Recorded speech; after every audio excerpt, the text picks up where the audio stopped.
ahli filsafat Rocky Gerung, ya, Rocky Gerung, untuk segera memberikan pendapat dengan dalil-dalilnya yang omon, ya. Ya, siapa tahu nanti sekaligus nanti Rocky Gerung kita minta dia nulis cerpen tentang seperti Koping Ho, pakai filsafat omon.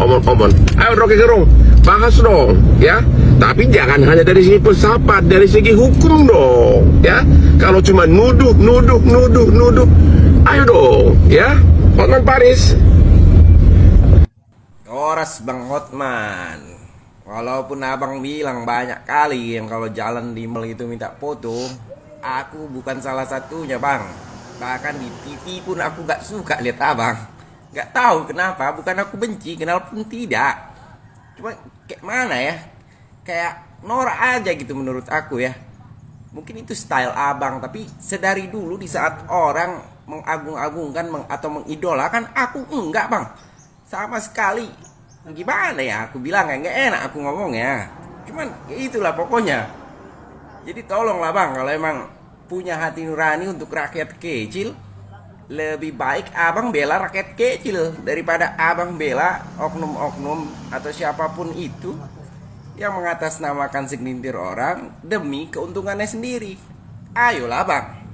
Jadi cuman segini doang nih, lawyers pantan dari pendukung 02. Dia bilang gak paham filsafat atau beda bidang sama Rocky Gerung. Padahal semua sarjana hukum diharuskan memahami yang namanya penalaran hukum dan filsafat hukum. Jadi kalau dia bilang gak paham nih sama filsafat, ya harus dipertanyakan cara berpikirnya. Praktisi hukum kalau nggak paham filsafat, jelas nalarnya atau cara berpikirnya buruk. Nalar yang buruk berbahaya buat hukum. Jadi buat apa dijadiin panutan? Udah emang bukan, kalau kata Bang Hotman bukan nggak level sih, tapi emang Bang Hotmannya aja yang takut gitu. Sudah pasti saya mendukung Rocky Gerung. Rocky Gerung omon bukan demi cuan. Bukan demi cuan. Omon Rocky Gerung bukan demi cuan. Kecuali itu pengacara sebelah. Itu iyalah. Demi cuan apa saja dilakukan orang sebelah. Semoga saja KPU dan Hakim Bawaslu menonton video ini. Semoga. Kenapa Hasyim Asyhari mencetuskan kata-kata bahwa saksi-saksi tidak berkualitas? Apakah seorang Hasyim Asyhari berkualitas? Berhitung aja nggak bisa. Itu satu. Kedua, Bawaslu dan KPU saling menyerang akan memberatkan seorang Hasyim Asyhari, Ketua KPU. Ketiga, ada salah satu saksi yang namanya Surya Dharma dari Kepulauan Riau, seorang anggota KPPS, menjadi saksi yang jujur bahwa banyak kertas yang sudah dicoblos. Kemudian ada hilang 7 lembar yang namanya surat kertas coblos tersebut. Yang cadangan juga hilang, ya. Cadangan kan 6 lembar ya paling banyak. Setiap KPPS itu mendapatkan paling banyak itu 300 lembar atau 200 tergantung berapa banyak sensus penduduknya. Cadangan 6 lembar. Tapi ini 10 lembar hilang, bro. Nah, jadi apa yang membuat Hasyim Asyhari agak-agak mencetuskan kalimat bahwa seorang saksi-saksi tidak berkualitas? Karena salah satu anggota KPPS yang seharusnya membantu tugas seorang KPU, tapi dia berlawanan. Itu yang memberatkan Bawaslu dan KPU, ya. Kenapa? Kekhawatiran Hasyim mencetuskan tidak berkualitas, ya kan? Itu untuk menutupin kekhawatirannya seorang Hasyim Asyhari, seorang ketua KPU. Sebagian pun yang namanya Bawaslu menentang yang namanya Hasyim Asyhari. Saya yang heran, udah pelanggaran dari beberapa tahun lalu hanya diingatkan keras. Sekarang diulangi lagi, hanya diingatkan keras. Kenapa sih yang dia ini, Hasyim Asyhari ini kebal hukum? Kenapa? Hasyim Asyhari ini kebal hukum ini kenapa? Pak Jokowi tanya, coba kita tanyakan sama Bapak Jokowi, sama Kapolri, sama Jaksa Agung, sama Hakim. Kenapa? Dulu udah ada pelanggaran etik juga. Sekarang ini pelanggaran besar, ya kan? Kenapa Hasyim Asyhari ini kok kebal hukum gitu loh? Hanya diingatkan keras, tidak pernah dikenakan sanksi apapun. Padahal menjadi seorang ketua KPU, petugas-petugas KPU, Bawaslu itu ada undang-undangnya. Ada pelanggaran sidik dikenakan sanksi 9 tahun. Ada. Tapi kenapa mereka-mereka ini kok kebal hukum semua? Itu yang saya heran. Semoga saja ini disampaikan ya. Semoga aja banyak orang yang upload itu. Ya. Kejujuran itu mahal, bro. Ya. Seperti itu. Apa dia mencetuskan bahwa saksi-saksi tidak berkualitas? Karena dia menghilangkan rasa cemasnya. Tahu Bawaslu berperang sama KPU. Sebagian. Kemudian saksi-saksi malah justru seorang anggota KPPS itu sendiri yang dijadikan saksi. Semoga aja yang namanya hakim-hakim yang udah dikasih penghargaan sama Bapak Jokowi kemarin terbuka nuraninya, mata batinnya. Itu yang saya harapkan. Agar demokrasi ini tumbuh, diperbaiki kembali. Jangan menyuburkan demokrasinya Orde Baru. Kalau ada lawan harus dead. Itu Orde Baru, Petrus. Jangan sampai yang seperti itu, bro. Apapun bentuknya, semuanya di KKN dan sebagainya. Manipulasi. Jangan ajarin rakyat-rakyat ini. Ada pula di situ yang komen, ibu ini siapa, ibu ini siapa. Kemudian cocok muda segala macam. Saya selalu menyanjung yang namanya filosofi Bapak Bung Karno. Lahirkanlah kami 10 pemuda. Agar bisa, 10 pemuda yang bersayap, agar bisa mengguncang dunia. Itu filosofi dari Bapak Bung Karno. Lahirkanlah kami 1000 orang tua. Agar bisa mencabut Semeru beserta akar-akarnya. Genggam itu dong.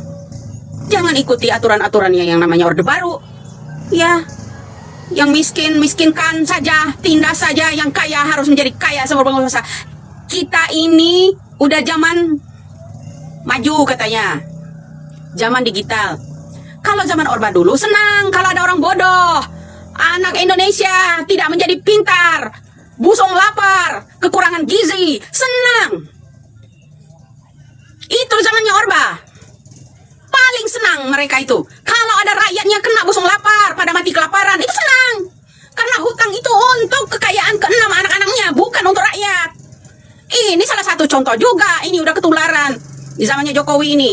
Bagi-bagi tahta, bagi ini. Agar kenapa? Hasil kekayaan Indonesia ini dibagi-bagiin sama mereka-mereka yang dekat-dekat Jokowi. Yang katanya Freeport ditarik 51%, Fred, mana? Nyumon, mana? Ya kan? Mana hasilnya? Kok BUMN malah rugi? Ya kan? Ya itu, bro. Kenapa kita tidak boleh bersuara? Ya harus bersuara. Saya ingat filosofi dari yang namanya Bapak Bung Karno. Lahirkan kami 10 pemuda yang bersayap agar bisa mengguncang dunia.